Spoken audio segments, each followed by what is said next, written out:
안녕하십니까. 한국에너지정보문화재단과 함께하는 에너지연수 스마트 모빌리티와 수소에너지 진행을 맡은 신영일입니다.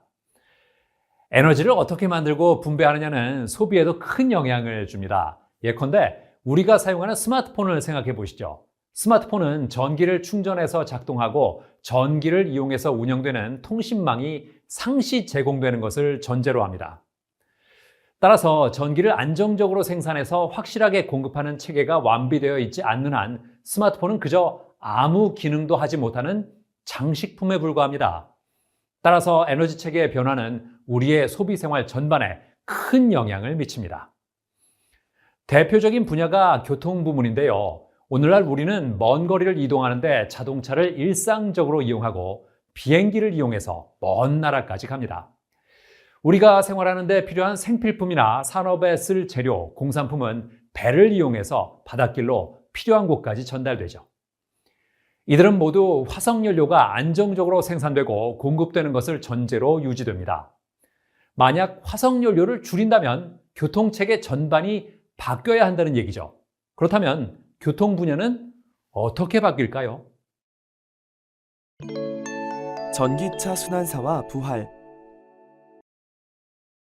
까마득한 고대부터 인류는 먼 거리의 집단과 소식을 주고받으면서 살아왔습니다. 고대 이집트는 중동 지역과 북유럽에서 주석을 수입했고, 고대 로마는 지중해를 가로지르는 거대한 식량 수송 네트워크로 로마시의 많은 인구를 먹여 살렸으며, 한반도의 가야와 신라도, 인도와 중동, 심지어는 로마와 교류했음을 각종 기록과 유물을 통해서 알 수 있습니다. 이처럼 인류는 역사 이래 먼 거리를 이동하면서 다른 지역과 교류하고 문명을 발달시켜 왔습니다. 이렇게 서로 다른 사람들이 만나면서 새로운 문화가 탄생하기도 하고 서로 영향을 주고받기도 했죠. 오늘날에는 과거 어느 때보다 이러한 이동이 더 빈번합니다. 자, 그럼 그 내용에 대해서 자세히 살펴보시죠. 내가 직접 다른 나라에 가지 않더라도 우리 일상은 필리핀산 과일, 미국산 옥수수로 만든 사료, 우크라이나산 밀로 만든 빵, 볼리비아의 리튬으로 만든 배터리처럼 세계 곳곳에서 온 물자들 덕분에 유지될 수 있죠. 이처럼 활발한 교류는 동물의 힘을 이용한 과거와 달리 선박, 기차, 항공기 등 크고 빠른 운송수단을 운영한 덕분입니다. 생물인 가축이나 바람과 같은 자연의 힘을 이용한 과거와 달리 이러한 교통수단은 무생물인 화석연료를 동력으로 사용했습니다. 연료가 충분히 있는 한 지치지도 않고 먼 거리까지 확실하게 사람을 옮겨줬죠. 중간중간 쉬어야 했던 가축이나 자연이 허락하는 때를 기다려야 했던 바람과 비교하면 화석연료를 이용한 교통수단은 어떤 환경에서든 필요한 만큼 원하는 곳에 사람과 물자를 전달할 수 있었습니다. 그러나 화석연료를 사용하는 만큼 차량은 많은 양의 탄소를 배출합니다. 한국에너지공단 자료에 따르면 1인당 1km 이동을 기준으로 배출되는 승용차의 탄소량은 버스, 지하철에 비해 압도적입니다. 탄소 배출량은 곧 에너지 소비량에 비례하므로 승용차를 사용할수록 한 명이 움직이는데 더 많은 에너지를 소비한다는 뜻이죠. 게다가 휘발유와 경유를 꼭 확인하고 넣어야 하는 것처럼 화석연료를 사용하는 교통수단에는 다른 연료를 넣을 수 없습니다. 어떤 원인으로든 석유를 사용할 수 없게 된다면 수많은 자동차와 선박, 비행기들이 무용지물이 되는 것이죠. 이처럼 에너지를 많이 소비하고 탄소 배출량도 많은 교통수단에 전기를 사용한다면 어떨까요? 에너지 믹스에서 살펴봤듯이 교통수단의 에너지원을 전기로 바꾸면 다양한 에너지원을 필요에 따라 사용할 수 있습니다. 자동차와 같은 교통수단의 에너지원으로 2차 에너지인 전기를 이용한다면 1차 에너지로 무엇을 사용하든 문제없이 이용할 수 있을 것입니다. 전기차가 최근 각광받으면서 첨단 기술처럼 여겨지고는 하는데 사실 전기차는 내연기관차보다 먼저 등장한 오래된 기술입니다. 지금으로부터 약 180년 전인 1842년 이미 최초의 전기차가 개발된 바 있습니다. 휘발유를 사용하는 차보다 먼저 등장했죠. 이후 많은 전기차가 생산됐습니다. 특히 1881년 프랑스 파리에서 열린 국제전기박람회에서의 시범 운행을 통해 전 세계적으로 주목을 받았죠. 그 성능 또한 나쁘지 않았는데요.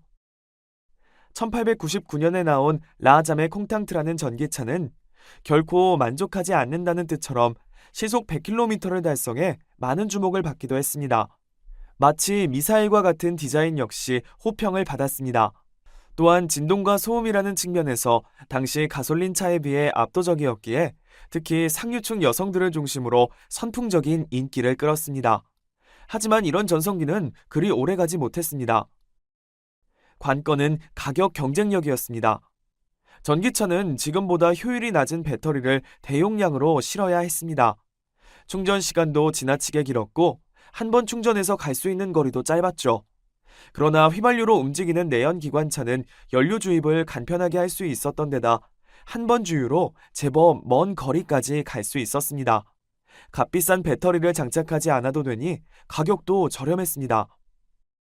특히 일명 자동차 왕이라 불리는 헨리 포드는 휘발유차의 승리에 결정적인 역할을 합니다. 그가 도입한 컨베이어 시스템을 통해 휘발유차의 대량 생산이 가능해지면서 가격 면에서 큰 경쟁 우위를 차지하기 시작하죠. 헨리 포드는 $650까지 가격을 낮추면서 적극적인 공세를 취했고 $1,700가 훌쩍 넘어가는 전기차는 이에 대응할 수 없었습니다. 이에 더해 1920년대 미국 텍사스에서 원유가 대량으로 발견되면서 전 세계 원유 가격이 하락하기 시작했는데요. 이는 경쟁자인 가솔린차에게는 큰 호재가 아닐 수 없었죠. 충전, 항속거리 등 많은 부분에서 불리함이 있었던 전기차는 결국 역사의 뒤안길로 사라졌습니다. 결국 20세기 초 일어났던 전기차와 내연기관차의 대결은 전기차의 완벽한 패배로 끝났습니다. 이후 오랫동안 개념으로만 존재했던 전기차는 에너지 전환 시대를 맞아 화려하게 부활하게 되죠. 기후 변화에 대응해야 하는 한편으로는 석유 자원을 이전처럼 저렴하고 쉽게 얻기 어려워지면서 내연 기관차의 대안으로 떠오르기 시작한 것입니다. 이에 따라 미국의 자동차 회사 GM은 최초의 현대적인 전기차 EV1을 1990년에 개발하면서 전기차 시대의 개막을 알렸습니다. EV1은 여러 문제로 실패했지만 전기차를 실생활에서 충분히 쓸만하다는 사실을 보여줬습니다. EV1의 실패 이유는 고성능 모터와 배터리 기술이 충분히 성숙하지 않았기 때문이었습니다. 이후 전기 전자공학의 발전으로 고성능 모터와 제어 장치가 개발되고 스마트 기기 사용이 빠르게 늘어나서 2차 전지 시장이 커지자 배터리의 성능은 올라가고 가격은 내려가게 됩니다. 이에 따라 전기 자동차의 경쟁력도 서서히 높아집니다. 여기에 날개를 달아준 것이 각국에서 진행 중인 정책입니다. 기후변화 협약으로 탄소 배출량을 줄여야 함에 따라서 전기차 시장 확대를 예상한 여러 나라는 수많은 지원책을 통해서 전기차 확산에 나서고 있습니다. 국내의 경우 정부에서 2021년 초 1조 230억 원을 들여 전기차 12만 1000대에 대한 보조금 지원을 하겠다고 밝혔습니다. 이에 따라 전기차를 구입할 경우 최대 800만 원가량의 정부 보조금을 받을 수 있게 됐습니다. 전기차 충전기 역시 3만 1,500기를 추가로 구축하는 등 관련 인프라가 확충됩니다. 미국, 독일, 중국, 일본 등 다른 나라들도 보조금 제도를 수시로 재편하며 전기차 확산에 박차를 가하는 모습입니다. 이미 중국은 세계 최대 전기차 시장을 형성하고 있으며 이에 따라 중국산 전기차의 점유율도 높아졌습니다. 현재 국내에서 운행 중인 전기버스도 중국 기업의 제품이라고 합니다. 이런 시대의 흐름에 따라 전기차 기업들도 급성장하며 트렌드를 이끌고 있습니다. 일론 머스크의 테슬라가 대표적인데요. 괴짜 사업가의 취미 정도로 여겨지던 전기차가 이제 국내 곳곳에서도 보일 정도로 큰 성장세를 보이고 있습니다. 2020년에만 44만여 대의 전기차를 판매하며 업계 1위를 견고하게 유지했는데 이는 2019년에 비해 무려 45.1%나 상승한 수치입니다. 이 밖에도 배터리 가격이 점차 낮아지고 강력한 지원책이 이어지면서 전기차의 순항은 그칠 줄 모르고 있는데요. 급격한 성장세를 보이고 있는 세계 전기차 판매량은 이미 300만 대를 넘어섰습니다. 이에 GM, 폭스바겐, 벤츠 등 전통적인 자동차 기업들도 사운을 걸고 전기차 개발에 뛰어들고 있습니다. GM은 최근 2025년까지 전기차와 자율주행에 270억 달러, 우리 돈으로 약 30조 원을 투자한다는 계획을 밝혔는데요. 구체적으로는 2025년까지 전기차 신규 모델 30여 종을 출시한다는 목표입니다. 폭스바겐은 2026년 내연기관 개발을 중지하고 2040년 모든 내연기관 차량의 판매를 중단한다는 계획을 발표하며 공격적으로 전기차 사업에 드라이브를 걸고 있습니다. 벤츠 역시 2022년까지 탄소 중립 차량을 개발하고 2030년에는 전기차 생산 비중을 전체의 50% 이상으로 높이는 것을 골자로 하는 앰비션 2039 계획을 발표했습니다. 우리나라에선 현대차가 2025년까지 12개 전기차 모델을 출시하겠다는 비전을 밝힌 바 있습니다. 시장이 전기차 중심으로 개편되는 것입니다. 전력 네트워크와 전기차. 이처럼 각광을 받게 된 전기차. 그러나 전기차를 사용하기 위해서는 반드시 갖춰야 할 것이 있습니다. 바로 전기차의 에너지를 공급할 충전 인프라입니다. 전기차를 움직이려면 매우 큰 양의 전기가 필요합니다. 이를 가정용 전력으로 충당하려다가는 충전 시간이 너무 오래 걸려서 실용성이 떨어지죠. 전기차를 사용하려면 전기차만을 위한 전력 인프라가 따로 필요합니다. 차량을 전기차로 바꾼다고 끝이 아닙니다. 전기차에는 전기차에 맞는 인프라가 필요합니다. 휘발유차를 이용하려면 전국의 주유소 인프라와 여기에 기름을 수송할 네트워크가 필요한 것처럼 말이죠. 전기차에도 전기차용 송전선과 충전장치가 필요합니다. 전기차가 사용하는 전력의 양은 무척 큽니다. 보통 수준의 전기차 배터리 용량은 약 60kW 정도입니다. 이에 비해 스마트폰 배터리 용량은 15W 정도, 대략 4,000배가 넘는 차이가 납니다. 스마트폰을 고속 충전하는데 1시간 정도 걸린다고 할 경우 전기차 한 대를 충전하려면 4,000시간이 걸리는 셈입니다. 이래서는 실생활에 전혀 사용할 수가 없습니다. 그렇다면 어떻게 해야 전기차의 에너지를 채우는 시간을 줄일 수 있을까요? 비결은 전압입니다. 여러분은 고속 충전이 가능한 요즘의 스마트폰 충전기와 옛날 사용하던 충전기의 차이를 혹시 보신 적이 있나요? 5년쯤 전만 해도 스마트폰용 충전기는 2에서 3V 정도의 전압을 공급했습니다. 그러나 요즘 고속 충전이 가능한 스마트폰 충전기는 9V 이상의 전압으로 작동하죠. 전압은 전기의 압력을 말합니다. 쉽게 생각하면 전선 안에서 전자가 흐르도록 밀어내는 힘이라고 생각할 수 있습니다. 따라서 전압이 높을수록 전자가 더 강한 힘으로 빠르게 밀려들기에 같은 시간 동안 더 많은 전자를 흐르게 할 수 있습니다.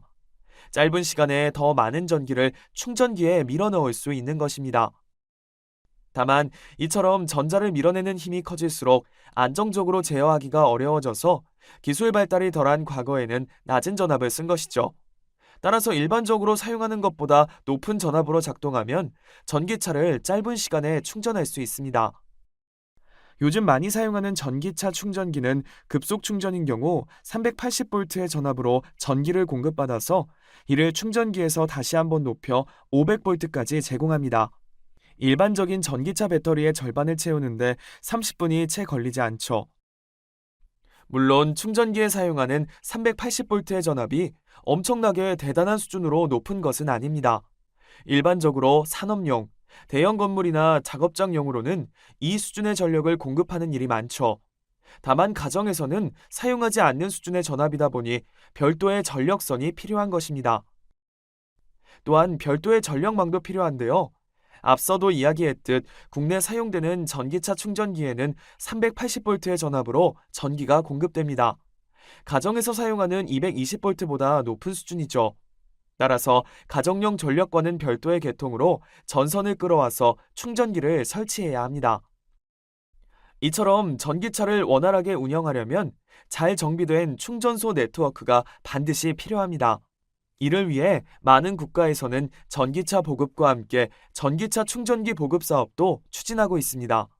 우리나라에서도 아파트나 상업용 건물 주차장에는 반드시 일정 수 이상의 전기차 충전기를 두도록 하고 있습니다. 지금까지 주로 자동차를 중심으로 한 육상 교통수단에서 전기를 사용하는 사례를 살펴보았는데요.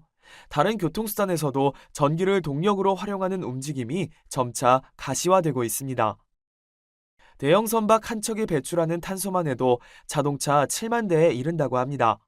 물론 선박의 경우 그 덩치가 크기에 움직이는데 매우 큰 에너지가 필요합니다. 2차 전지만으로 이러한 수준의 전기를 만들어내려면 엄청나게 큰 용량의 전지를 싣고 다녀야 하기에 아직까지 전기 선박은 나오지 않았습니다. 그러나 최근 관련 기술이 발전하면서 배터리나 연료 전지를 활용한 선박이 조금씩 개발되고 있습니다. 2015년부터 운행 중인 노르웨이의 암페어호는 전기로만 움직이는 최초의 선박입니다. 승객 360명, 자동차 120대를 적재하는 등 작지 않은 사이즈로 약 6km의 거리를 하루 30번 넘게 운행하며 전기 선박의 가능성을 우리에게 전해주고 있죠. 양쪽 부두에 위치한 충전시설로부터 정박하는 틈틈이 에너지를 전달받고 있는데요. 여기에 쓰이는 에너지는 수력 발전으로 얻어지기에 진정한 의미의 친환경 선박이라 할 수 있겠습니다.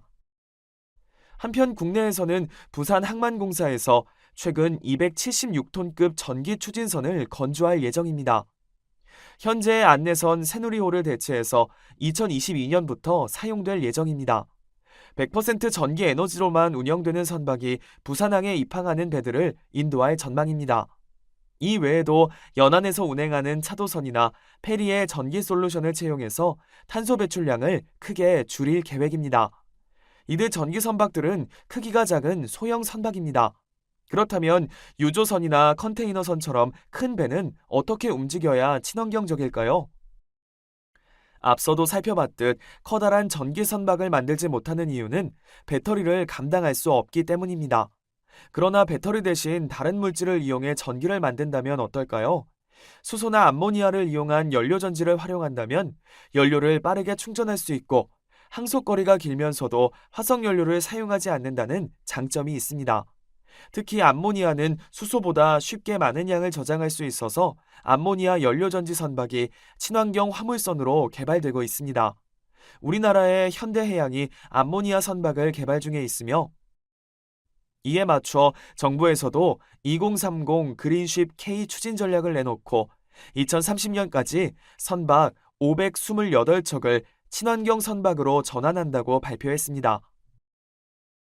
전기 비행기 개발도 한창입니다. 2020년 10월 기준 전 세계적으로 74개의 전기 비행기 기업이 있을 정도입니다. 이는 코로나19 등으로 위기를 맞은 항공업계들이 환경과 경제성을 동시에 잡을 수 있는 전기 비행기에 관심을 보이고 있기 때문입니다. 이미 소규모 수직 이착륙 전기 비행기를 중심으로 상용화를 앞두고 있는 모델도 조금씩 나오고 있는데요. 조비 에비에이션, 엘로이 에어, 준엄 에어로 등의 기업들이 속속 성과를 내고 있다고 합니다. 이처럼 교통 분야의 체계를 전기화하는 한편으로는 나아가서는 자동차를 사용할 필요가 없도록 효율적인 대중교통을 구축하는 것 역시 중요합니다. 교통에서 사용되는 에너지를 줄일수록 에너지 믹스를 관리하기 편해지니까요. 버스, 지하철, 트램 등을 유기적으로 연결하고 ICT를 활용해 실시간 모니터링, 제어함으로써 대중교통이 충분히 예측 가능하게 움직이도록 하는 것입니다. 대중교통으로도 어디든 편하게 갈 수 있고 정확한 시간 예측이 가능하다면 사람들은 굳이 주차가 부담되는 자가용을 이용하려 들지 않을 것입니다. 모범적인 사례 중 하나가 브라질의 쿠리치바입니다. 쿠리치바는 지구에서 가장 현명한 도시로 평가받는데요. 황폐한 공업도시였던 이곳은 1990년대 독창적인 교통체계를 도입하며 이목을 끌기 시작했습니다. 바로 버스 전용 차선 설치입니다. 쿠리치바의 버스는 도로를 달리는 지하철이라는 개념으로 설계됐습니다. 지하철처럼 승강장이 따로 있으며 다른 차량과는 차선이 완전히 분리됩니다. 일단 플랫폼에 들어서면 마치 지하철처럼 몇 번이고 버스를 갈아탈 수 있습니다. 급행버스, 지역버스, 직통버스 등 각 버스마다 색을 칠해 편의성을 높이고 체계적인 환승 시스템을 구축함으로써 자동차 통행량을 무려 30% 이상 줄이는 데 성공했습니다. 그런데 듣다 보니 뭔가 익숙하다는 느낌이 들지 않나요? 맞습니다. 현재 서울시에서 운영 중인 환승 시스템이 바로 쿠리치바의 교통 시스템을 벤치마킹한 것으로 유명합니다. 대중교통이 잘 구축됐더라도 차가 필요할 때가 있습니다. 이럴 때를 위해 개발 중인 서비스가 바로 최근 주목받는 개인 맞춤형 모빌리티 서비스 마스입니다. 이를 간단히 소개하자면 공유의 개념을 모빌리티, 즉 운송수단과 결합하는 것입니다. 자동차를 소유하는 것이 아닌 서비스로 개념을 바꾼 것입니다. 버스, 택시는 물론 철도, 공유자동차, 킥보드 등 모든 이동수단에 대한 정보를 통합해 사용자에게 최적의 루트를 제공하면 사용자는 이를 바탕으로 원하는 목적지까지 이동할 수 있습니다. 각각 이동수단은 도착 시간에 맞춰 예약부터 결제까지 일괄적으로 처리됩니다. 이미 우리에게 익숙한 쏘카, 따릉이, 카카오맵 등 다양한 모빌리티 서비스가 하나로 통합된 개념이라 생각하면 됩니다. 이처럼 마스 서비스가 고도화될수록 우리는 자동차와 같은 개인 교통수단을 굳이 비효율적으로 소유할 필요를 못 느끼게 됩니다. 대신 그만큼의 비용과 시간을 보다 효율적으로 사용할 수 있죠. 이는 개인이 아닌 도시적 시각에서 봐도 큰 의미를 지니는데요. 일단 차량 통행량 자체를 감소시킬 수 있기에 교통체증, 주차난 등 많은 문제를 해결할 수 있습니다. 이 과정을 통해 탄소 배출 자체를 억제하는 건 역시 큰 장점입니다. 전기차의 한계와 수소 네트워크. 이처럼 유용한 전기차지만 세상 어느 것이나 그렇듯이 결코 완벽하지는 않습니다. 전기차의 충전 시간을 아무리 줄인다고 한들 석유나 가스차만큼 빠르게 충전할 수 없다는 점은 분명하니까요.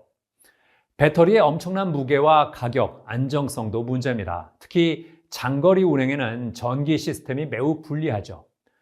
멀리 가려면 그만큼 큰 배터리를 이용해야 하는데 그러다 보면 지나치게 무게가 늘어서 에너지 효율이 급속히 악화됩니다. 그렇다면 대안은 무엇일까요? 전기는 저장하기 어렵습니다.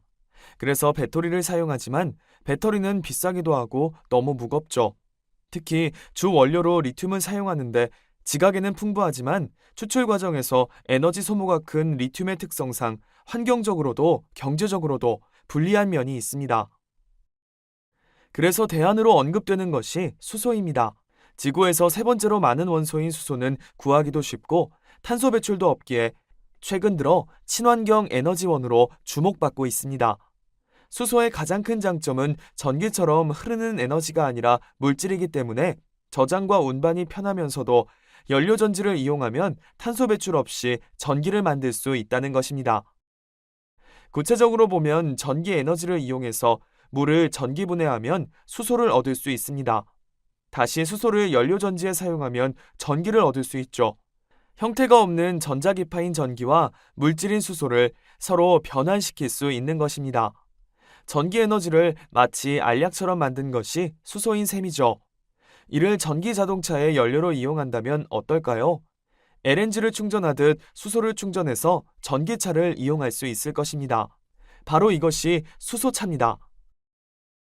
무겁고 비싼 2차 전지가 필요하지 않기에 필요한 만큼 충분한 양의 수소를 연료 탱크에 채울 수 있어서 2차 전지를 사용하기 부담스러운 대형 트럭에 적합한 방식입니다. 우리나라에서도 얼마 전 현대차에서 세계 최초 수소 트럭 양산에 성공하는 등 정상급 기술력을 갖추고 있죠. 특히 이런 수소 에너지의 가장 큰 장점 중 하나가 기존 친환경 전기 에너지 수송 시스템을 보완할 수 있다는 점입니다. 넘치는 전기로 수소를 생산하면 그 보관과 운반이 간편해지기에 큰 시너지 효과를 볼 수 있습니다. 둘 사이의 시너지를 잘 보여주는 것이 수소 전기 차량입니다. 이는 수소 연료 전지를 이용해 생산한 전기를 배터리에 저장한 후 배터리의 전기로 모터를 구동하는 것을 말하는데요. 이를 통해 트럭, 버스 등 대형 차량의 항속거리를 크게 늘릴 수 있다고 합니다. 충전 시간도 전기차에 비해 짧기 때문에 단점을 어느 정도 보완할 수도 있습니다. 한편 기존 전기차에 쓰이는 리튬이온 배터리와 수소 연료 전지를 함께 사용하는 하이브리드 형태의 차량도 속속 나오고 있습니다. 이를 통해선 충전소 인프라가 빈약한 수소차의 단점을 해결할 수 있겠죠. 국내에선 울산시에서 2024년을 목표로 수소 전기 하이브리드 버스를 개발 중인데요. 실증이 완료되면 수도권 등으로 그 운행이 확대될 것으로 보입니다. 한편 기차 등의 운행에 수소 전기 하이브리드 시스템을 도입하기 위한 연구도 일본을 중심으로 활발히 진행 중입니다. 둘 사이의 시너지를 보여주는 또 하나의 사례가 제주도에 있습니다. 제주도는 바람이 많은 섬으로도 유명한데요. 제주도의 상징인 이 바람은 풍력 발전을 위한 친환경 에너지 공급원이기도 하죠. 때문에 일찍이 제주도는 재생에너지 생산의 메카가 됐습니다. 문제는 인간이 자연을 100% 통제할 수 없기에 생기는 기복입니다. 작년 제주도만 하더라도 전력이 남아돌아 풍력 발전기를 강제 종료한 횟수만 77회에 이를 정도입니다. 이에 최근 주목받는 해결책이 남아도는 전력을 수소로 전환하는 것입니다. P2G 그린 수소라 불리는 이 기술은 넘쳐나는 재생에너지를 활용해 또 다른 친환경 경제의 바탕인 수소를 생산하는 그야말로 일석이조의 시스템이라 하겠습니다. 실제 제주도에선 작년 12월 22일부터 상명 풍력발전단지 내 P2G 그린 수소 설비를 구축하고 시운전을 진행하고 있는데요. 지금까지 큰 문제 없이 그린 수소를 생산함으로써 그 안정성이 점차 입증되는 모습입니다. 제주도는 이를 바탕으로 오는 2023년 10월까지 3년간 총 220억 원 규모의 투자를 바탕으로 관련 기술을 확산시키겠다는 방침입니다. 우선 구축할 3메가와트급 시스템은 하루 평균 200kg의 수소를 생산할 수 있다고 하는데요. 무려 수소버스 2,920대를 충전할 수 있는 양입니다. 한편 이렇게 P2G로 모은 수소 에너지는 수소버스, 수소 선박 등의 탈 것에도 활용 가능하기에 진정한 의미의 탄소제로 순환 경제도 가능해집니다.